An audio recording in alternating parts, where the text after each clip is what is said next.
Tapi begitu dia sudah sangat berat itu masuk ke rumah sakit, dokter lah dengan akhir sebagai garda yang mempertahankan supaya kalau sepak bola itu jangan gol istilahnya. Kemungkinan orang-orang yang sembuh ini, yang kebetulan sembuh ini, banyak yang beri support di luar, semangat, jadi dia terhibur lah.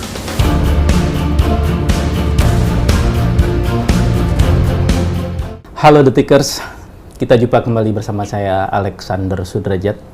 Kali ini saya berada di lingkungan RSPI Sulianti Saroso untuk berbincang dengan Direktur RSPI, yaitu Dr. Muhammad Syahrial. Tentunya seputar suka duka para dokter merawat pasien COVID-19, mengingat sejak pertengahan Maret lalu RSPI Sulianti Saroso ini ditetapkan sebagai rumah sakit yang khusus menangani para pasien COVID-19 yang juga kelasnya udah kelas berat lah ya, mungkin ya. Tapi untuk jelasnya kita akan sapa langsung Dr. Syahrial. Dok, apa kabar Sob? Alhamdulillah Mas Derajat. Kelihatan lesu gini, kurang istirahat. Begadangan terus. Tetap semangat. Semangatnya. Dok, tadi saya begitu masuk, waduh sepanjang jalan trotoar itu Ya. banyak sekali karangan bunga, tapi bukan karangan bunga duka cita sih ya. Ya. Tapi memberikan motivasi untuk para dokter dan tim medis. Nah, di kita orang awam sudah terlanjur mungkin bilang, wah para dokter ini sebagai garda terdepan dalam penanganan COVID-19 dan penyebaran virus corona. Tapi saya baca di majalah terbitan pagi ini, oh bukan, harusnya sebagai garda terakhir gitu kan. Itu gimana penjelasannya, Dok? Oke, terima kasih Pak Derajat. Jadi RSPI ini sudah menangani pasien COVID ini sejak Januari pertengahan. Jadi begitu di Wuhan itu mulai merebak beberapa negara, itu sudah mulai ada. Tapi dia belum positif, masih negatif. Jadi dia PDP ya. Jadi orang-orang jadi orang-orang habis dari Wuhan, dari Cina, dari mana itu datang dengan gejala, kita periksa ternyata labnya negatif. Nah itu sejak Januari pertengahan kita sudah mulai. Dan memang RSPI ini sebagai rumah sakit pusat infeksi, nah, khususnya adalah pusat penyakit infeksi emerging namanya Mas. Jadi emerging itu satu penyakit infeksi yang belum pernah terjadi sebelumnya. Ya, contoh pernah ingat SARS dulu ya? SARS, flu burung, kan belum pernah ada muncul. Nah ini pun dulu belum pernah ada, baru tahun sekarang. Nah nggak tahu nanti sekian tahun kemudian. Ke depan kalau ada corona bisa jadi. Pasti ini jadi rumah sakit infeksi lagi. Jadi harus siap senantiasa negara itu karena ini akan selalu ada, namanya disebut emerging ya. Emerging. Nah ini ada karangan bunga, ucapan apa namanya dukungan moral, penghargaan sebetulnya dukungan moral. Kami sangat berbangga hati gitu Pas. Artinya kami diberi semangat. Artinya selama ini kawan-kawan berjuang untuk penanganan pasien ini mendapatkan hati di masyarakat itu ya, karena begitu dahsyatnya wabah corona ini Mas itu. Nah kalau tadi istilahnya apa garda terdepan, kalau saya secara pribadi sebetulnya bukan garda terdepan, garda paling bemper terakhir, pertahanan terakhir. Karena apa? Garda terdepan itu juga masyarakat sebetulnya. Masyarakat yang sadar akan kesehatan, sadar akan menghindari penularan, kemudian masyarakat yang mau memberikan edukasi, dialah sebetulnya garda terdepan untuk ini. Tapi begitu dia sudah sangat berat itu masuk ke rumah sakit, dokter lah dengan akhir sebagai garda yang mempertahankan supaya kalau sepak bola itu jangan gol istilahnya. Dia gitu. Jadi, tapi ini sekedar istilah saja sih. Itu gak ada masalah saya kira. Mau sebutannya garda terdepan, mau garda terbelakang, intinya kita adalah total football. Jadi masyarakat kita sama-sama. Persisnya Sulianti Saroso ini ditetapkan sebagai rumah sakit khusus COVID-19 ya. Sejak kapan ini? Jadi kita ini sebetulnya sudah disebut tadi ya rumah sakit pusat infeksi, tapi begitu kita ditetapkan menjadi rumah sakit COVID sejak Maret ya, pertengahan Maret. Jadi artinya rumah sakit ini betul-betul menangani hanya pasien COVID. Nah, terus pasien-pasien yang lainnya di kemana? Ya, kita diungsikan ke tempat lain? Kemudian ada yang dipulangkan, kemudian ada yang dirujuk ke rumah sakit lain, dan kita tidak lagi menerima pasien non itu. Supaya apa? Supaya tidak terjadi penularan. Gitu.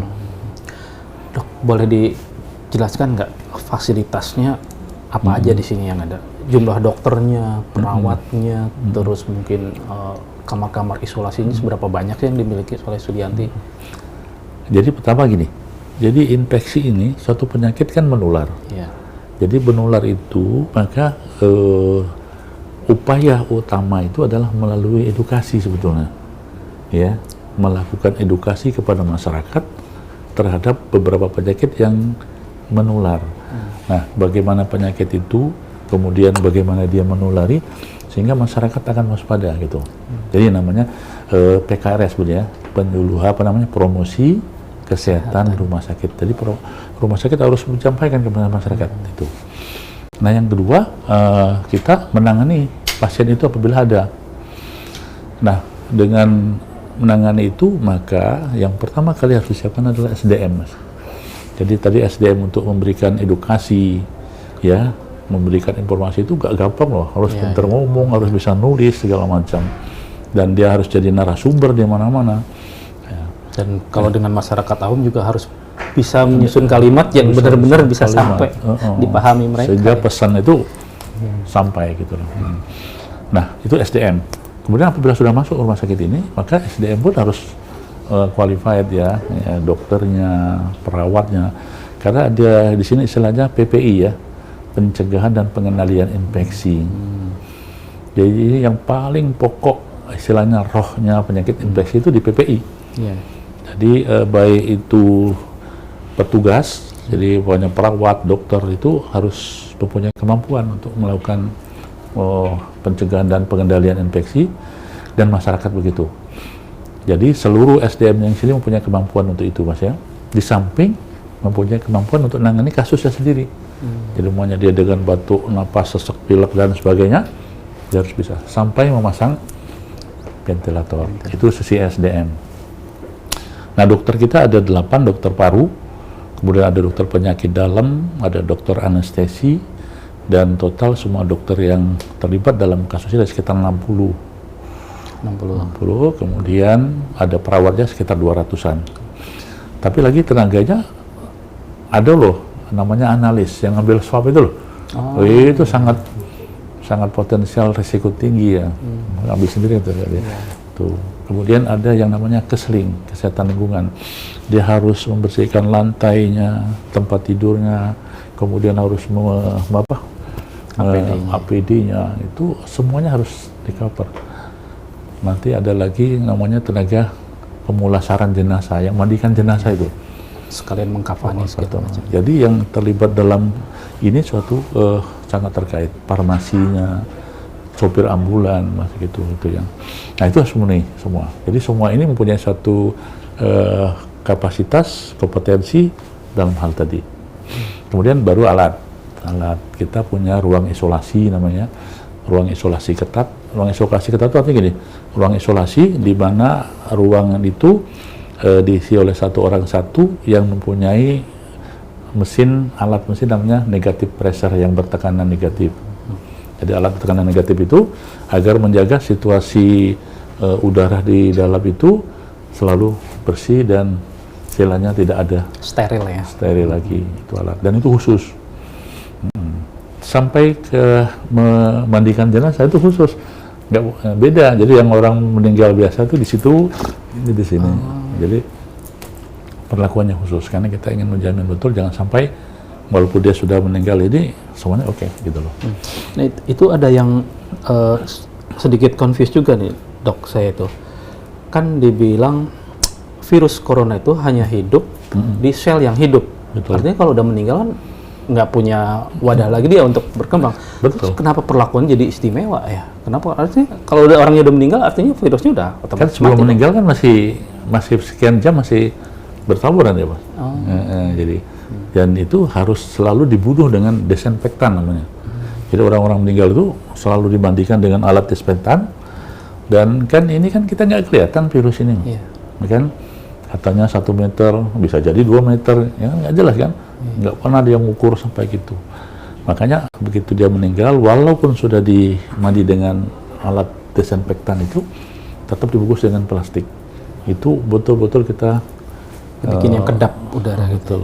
Jadi, nah harusnya kalau orang sudah begitu kan itu, masyarakat nggak usah panik, nggak usah takut, aman, nggak usah di stigma, wih nanti.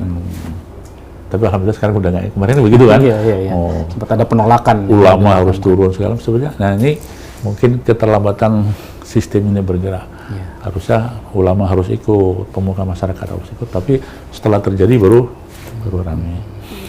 Nah dok, saya kebayang ini dok. Tadi kan ada ruang isolasi, jumlahnya ada berapa kita di RSPI? 11 awalnya. Ada 11 Sekarang udah 22. 22. Dan nanti akan ditambah lagi menjadi 20 lagi. Tambah 20. Nah misalnya ada seorang pejabat misalnya atau Betul. pengusaha besar gitu loh ya. Ya dia kan yang namanya pejabat atau pengusaha besar gitu kan, pengen ada perlakuan VIP ruangan, itu dimungkinkan nggak kalau masuk Sulianti Saroso? Kalau di kami pernah sempat ada yang minta perlakuan disiapkan. Kalau kami begitu, kami tolong disiapkan. Saya nggak usah nyebutin dari kementerian mana gitu. Wajar-wajar saja, mau namanya minta boleh banget. Tapi karena kami ini milik masyarakat, kami tidak melayani itu, dan ya kita samakan semua. Jadi 11 ruang isolasi itu sama semua, siapa aja yang mau masuk gitu. Mau orang asing juga sering loh di sini. WNA itu dari Australia, Kolombo, dari New Zealand ada. Sempat dirawat Ada. sejak Januari itu. Sejak Januari itu ada. Kalau sekarang berapa dok yang menjalani perawatan? Sekarang ada 24. Kemudian ada lagi yang masih menunggu di IGD itu sekitar 8-an gitu ya, nunggu ruangan. Itu 24. Kalau dari datanya, tingkat yang pulih berapa, yang akhirnya menjalani takdir yang lain berapa? Ya, saya lihat data ya. Boleh Bang. Jadi terakhir tanggal 6 April ini ada 107 yang sudah dirawat di sini. Sejak Januari itu. Ya. Oke. Nah, kriterianya yang PDP itu 53, yang konfirmasi itu 54. Nah, dari sekian ini yang sembuh total 64 orang, PDP 37, konfirmasi 27. Yang meninggal ada 19 orang dari 107. Yang hari ini baru masih 24. Jadi relatif lebih banyak tetap yang sembuh. Yang sembuh ya, yang sembuh. Nah, yang meninggal itu ada 14 ya yang konfirmasi, karena ini terakhir menjadi rujukan nasional betul. Jadi yang dikirim ke sini yang sudah berat-berat gitu ya, yang sudah ditangani di rumah sakit A, rumah sakit B, begitu memburuk, kadang-kadang pakai ventilator dikirim ke sini. Kemudian juga ada mereka ini yang punya faktor komorbid namanya. Jadi faktor komorbid itu adalah penyakit bawaan dia. Contohnya hipertensi, jantung maupun ginjal lah gitulah. Berarti kalau sebagai rumah sakit akhir itu karena kelengkapan fasilitasnya atau kecakapan tim medisnya yang memang mumpuni dibanding rumah sakit lain, atau karena ada alasan lain? Ya, jadi karena ini memang udah khusus makanya dia punya kelebihan itulah daripada rumah sakit yang lain. Tapi rumah sakit lain juga punya kemampuan yang bagus sebetulnya ya. Ada alat isolasi, cuma dia tidak sebanyak kita.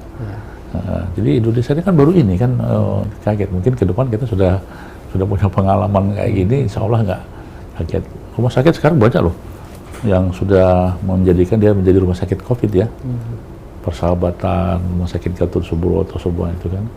Dan saya kira ini bentuk respon yang bagus dari pemerintah daerah, angkatan dari polisi, kan rumah sakit Bayangkara itu ya, rumah sakit COVID juga sekarang ya.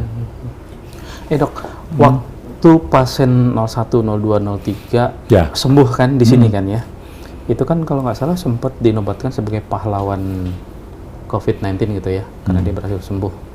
Itu ide pemberian itu dari tapi bukan pahlawan ya, mungkin saya koreksi duta. Nah, jadi gini, kenapa kok disebut duta?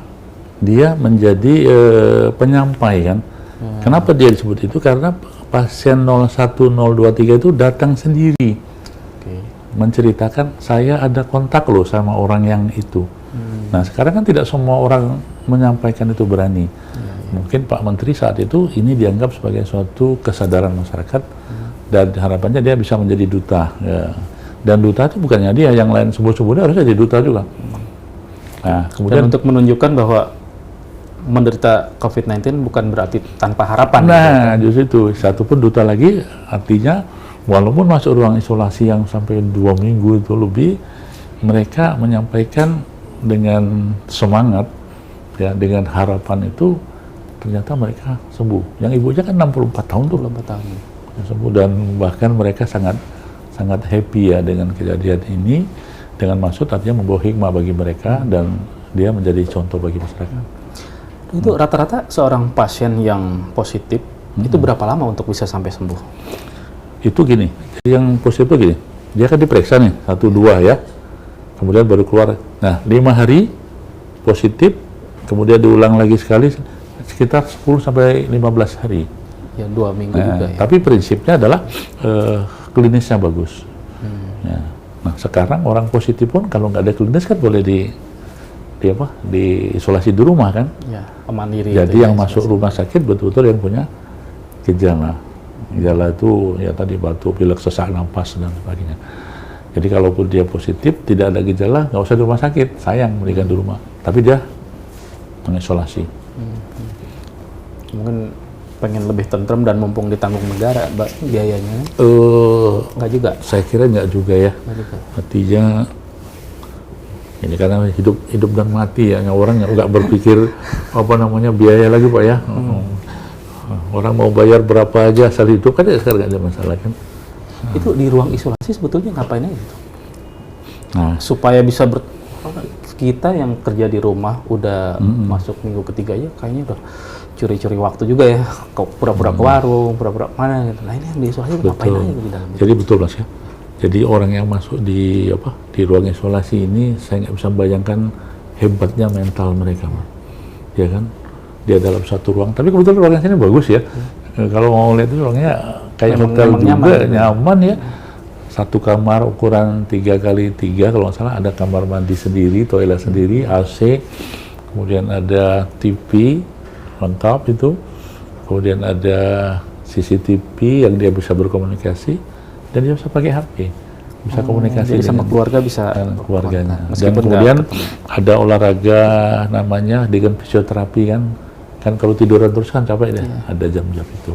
Tapi di kamar khusus ya, nggak boleh? Di kamar khusus, nggak boleh keluar. Nah, itulah beratnya. Artinya menurut saya mereka ini hebat, betul. Nah, kalau dia tidak hebat, mentalnya jatuh, kan imunnya makin turun tuh. Nah, jadi begitu dia semangat.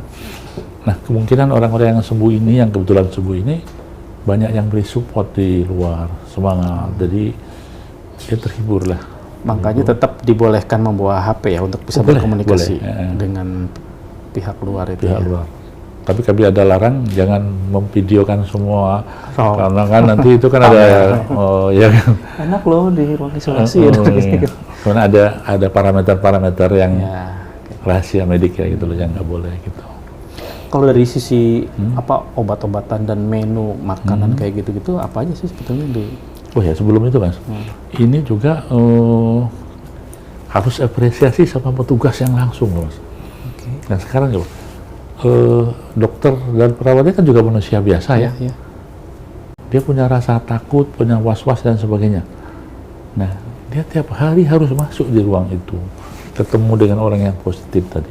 Kalau jiwanya nggak, itu saya salut betul sama mereka tuh. Di hari libur, dokter itu datang, Sabtu Minggu datang, dan dia nggak kelihatan. Dengan begini kan dia nggak tahu siapa-siapa. Kami aja yang punya catatan. Dan dia tidak ingin diketahui oleh orang. Bahkan pasiennya juga nggak kenal sama dia karena tertutup semua gitu. Datang libur. Nah, ini risiko tertularnya kan tinggi banget tuh. Perawat juga. Tapi mereka dengan Dok, untuk menjaga mental para dokter dan perawat ini apa aja yang dokter lakukan misalnya? Karena mungkin gini dok, ketika dia merawat seorang pasien yang kondisinya memburuk, bahkan Betul. sampai akhirnya meninggal, mungkin dia sebagai manusia biasa, aduh, ternyata pasien gua meninggal ya. Mungkin ada semacam apa ya, shock gitu, Beban, juga, ya. beban moral kayak gitu. Pertama gini Mas, saya awalnya agak berat juga begitu harus mengkonsolidasikan seluruh elemen ini. Karena saya tahu orang tuh panik semua, takut apalagi diumumkan positif, waduh panik. Akhirnya ya mungkin Allah memberikan jalan bagi kita kumpulkan komitmen kita RSPI pilihan. Jadi Anda sini pilihan, profesi Anda pilihan, maka inilah yang menjadi action kita. Dan saya yakinkan mereka, Allah itu memberikan ini mesti ada tujuannya, maksudnya. Dan di balik itu mesti ada barokah yang kita tidak tahu. Nah, dan saatnya lah kita berbuat untuk, kalau dulu kan perjuangan kita kan pakai bambu runcing, pakai ini, sekarang di mata. Kita berjuang dengan profesi kita dan sudah disiapkan sama Allah, ini loh perjalanannya. Jadi tidak ada alasan ini. Memang sih awal-awal ada aja yang genjing-genjing, tapi kami dekati terus akhirnya. Ya kan, apalagi di awal-awal juga isunya yang kuat muncul kan keterbatasan APD itu kan. Betul. Istilahnya gimana dokter meyakinkan pasukan untuk bertempur tapi perlindungan dirinya sendiri kurang tadi memadai yang itu. PPI tadi kan. Ya. Jadi kita namanya Komite PPI, pencegahan dan pengendalian infeksi. Inilah yang mengawal betul SOP tentang infeksi, kemudian mengawal betul orang yang memakai dan membuka itu. Nah, kebetulan kami ini punya stok yang cukup untuk APD pada saat itu. Cukup ya, APD saat itu. Karena kan baru ini kan pembengkakan pasien ini kan dulu kan enggak, jadi kita punya cukup. Dan kita yakinkan kuman atau virus itu tidak akan kena kita apabila satu daya tahan tubuh kita bagus, yang kedua kita pakai, kan udah tahu nih penularannya lewat begini, asal kamu rapat. Nah, yang enggak itu kebiasaan kan yang tidak bagus. Jadi, oke, kami akan jamin keamanan dan keselamatan kamu, tetapi apabila kamu tidak patuh, tanggung sendiri. Dan sampai hari ini memang tidak ada catatan ya, tim dokter maupun perawat yang bertugas di RSPI ini ikut menjadi korban. Oh, ada satu perawat kami yang positif. Oke. Tadi kita rawat, sembuh, sekarang udah kerja lagi, nggak ada masalah. Tapi kalau dokter, alhamdulillah belum ada ya. Ya kan kita tahu sampai hari ini kurang 24 sampai 25 Ya, dokter yang sudah meninggal. Kami tidak ada.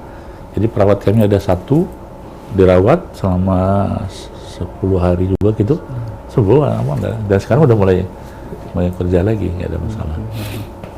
Nah dok, selain dukungan masyarakat lewat pengiriman karangan bunga, kita tahu kan pemerintahan Pak Jokowi ini sekitar 2 pekan lalu mengumumkan juga ada semacam insentif atau tunjangan khusus untuk para dokter dan tim medis. Nilainya sudah dianggap memadai, cukup, dan sudah mulai dirasakan nggak? Itu kan udah gajian ya, udah ganti bulan, ini sekarang April ya. Sudah terima itu? Oh, kami belum terima. Belum, tapi kami sudah mengajukan. Tapi kami sesuai dengan kesepakatan direksi dan para komite medik, kita mungkin tidak sama rata, Mas. Karena yang bertugas kan beda-beda ini. Ya, ya. Oh, masa sih yang di depan itu sama ini kan beda-beda. Ya. Tapi semuanya dapat nanti. Sesuai dengan apa namanya ketentuan yang berlaku. Awalnya sih kita nggak berharap, tapi karena desakan dari terutama yang dari pasien 01, 02, 03, Iya, betul. kan itu mulai baru muncul kan? Si ibunya itu Si kan ibu yang itu harusnya memberikan orang baru apresiasi. berpikir, oh iya ya. Nah terakhir saya tadi video konferensi dengan LKPP, tahu LKPP ya? LKP itu lembaga pengadaan barang dan jasa itu loh. Katanya di musim sekarang ini itu harga nggak bisa ditentukan. Jadi kita ya udah ngikut aja yang jualan katanya. Termasuk tenaga. Nah, dia bilang, tahu nggak kamu tenaga yang paling mahal pekerjaan yang tinggi sekali karena dia membuat tower-tower kan, sama yang dalam sekali di laut. Oke, bilang Pak sekarang mahal mana dengan orang yang sedang ngadepin corona, saya bilang. Ya. Mikir ya, oh ya mungkin Anda lebih tinggi katanya. Oh iya kan jauh ya. Jadi saya ikut yang menarik dari si ibu pasien itu kan, dia kan cuma dok dan perawat, tapi bagaimana juga para petugas cleaning service yang harus mendapatkan apresiasi dari masyarakat juga. Kayak nah itulah artinya gini, itu semua itu kan presiden kan nggak usah dong ngomong secara detail begitu, nah kita lah manajemen yang menyiapkan, dan kita tahu persis dari A sampai Z siapa-siapa yang berperan, termasuk tadi sopir ambulan, cleaning service. Jangan dikira cleaning service nggak itu loh Mas, itu penting banget cleaning service itu. Sekarang siapa yang mau bersihin apa namanya spray, membersihkan apa bekas makan, bekas itu cleaning service ya. Itu juga ya tadi. Dok, mengingat peran para dokter perawat disebutnya sebagai garda terakhir kalau dokter bilang itu kan, ada yang mengusulkan nih, kalau memang jasanya begitu besar, ya ibaratnya para pahlawan gitu ya. Tapi kenapa sih dimakamkannya nggak juga di makam pahlawan? Dokter Syahrial setuju nggak dengan wacana kemungkinan memberikan perlakuan istimewa juga gitu kepada tim medis ini? Betul. Kan ya gini, kan aturan seseorang dijadikan pahlawan itu kan sudah ada ketentuannya Pak. Bahkan orang sudah sekian tahun meninggal baru diangkat itu. Bisa aja suatu saat kalau memang ini dianggap memenuhi kriteria, nanti dipindahkan ke makam pahlawan. Jadi begitu kan, nggak ada yang orang langsung diangkat jadi pahlawan gitu kan, nggak ada kan? Semua punya proses, dan tinggal keluarganya mau nggak dipindahkan ke makam pahlawan. Mereka yang bertugas ini tetap dapat jatah libur kan, meskipun istilahnya ini situasi darurat, tetap pada libur. Tapi semula kami agak kewalahan karena masih agak terbatas, dan sekarang sudah agak tambahan, ada tambahan tenaga, mereka sudah agak tambahan libur. Nah makanya mereka aja kan bilang, wah enak ya, yang non kesehatan bisa libur, bisa dua work from home itu kan dia bekerja itu. Tapi sudahlah, nanti kan semuanya sudah ada hitungannya, bilang gitu. Ya kan sama polisi kan gitu ya, sama bang itu. Dokter sendiri sehari sekarang bisa tidur berapa jam? Kalau kami direksi ini 7 kali 24 jam. Malah nggak ada hari libur ya di manajemen itu? Nggak, kami itu artinya tuh bekerja tidak mesti harus di sini loh. Di rumah juga kamu ada, Pak kami mau uang darah ini, kan ada kerja kan balesin. Kemudian tengah malam ada telepon. Jadi 7 kali 24 jam. Itu ya selalu apa? Tapi enjoy aja lah. Dibawa enjoy. Tapi kalau pas capek ngantuk, ya banyak telepon, itu nggak terangkat kan, nggak sama WA gitu. Ya kalau nggak salah kita kan minta waktu dari hari Sabtu deh, minta waktu baru dapat responnya tadi malam kan. Iya, sorry Mas itu nggak, karena kecapean tadi kan, jadi kadang-kadang apalagi kalau yang ngirim nggak jelas itu kan, nggak ada namanya, jadi gitu. Dan dadak mana? Dok masih bisa olahraga, ada. jaga Jadi stamina macam gitu. saya kebetulan sama istri saya tuh, yuk Sabtu Minggu itu kan ada di komplek ini dekat di sini ya. Ya kan, di jalan sekitar sini. Jalan sekitar setengah jam, jalan. Dan kita nggak berani keluar kan, karena dengan apa namanya physical distancing ini gitu ya, keluar olahraga. Tapi di rumah sendiri dengan anak-anak itu, ya, dengan ada pembantu ya, dengan kita supir, ada protokol sendiri nggak? Kalau yang lebih ketat karena dokter. Ada. Jadi gini nah. Jadi kan istri saya, walaupun istri saya dokter ya. Dokter juga. Dokter, anak saya satu dokter, satu bukan. Mereka kan manusia biasa. Dan sangat-sangat khawatir saya kalau sampai terjadi apa-apa. Saya itu kalau pas pulang itu sudah mandi belum Pak? Ya kan? Saya ada kamar mandi, saya suruh mandi dulu. Tapi kalau saya lupaan atau nggak sempat mandi, wah belum, udah. Papa lepas baju, mandi dulu, baru kita ngobrol. Padahal dokter kan nggak masuk ke ruang pasien kan? Kenapa? Dokter. Tapi kan area ini kan bisa terjadi kan, ya, dengan yang saat untuk terjadi jaga-jaga kan, ya. Jaga-jaga semua. Walaupun saya bilang ini kan zona hijau ya, zona nyaman. Tapi kan sekarang sudah transmisi lokal, kita nggak bisa. Tapi insya Allah kayak kamu ini kan kalau fisiknya bagus, nggak apa-apa. Namun ya. Dulu ambil dokternya kan di UNS ya, kalau nggak salah ya. Terus ngambil spesialis paru. Ya di UI. Itu gimana? ada spesialis anak, spesialis penyakit dalam. Kenapa kok pilihannya Dr. Syahrial?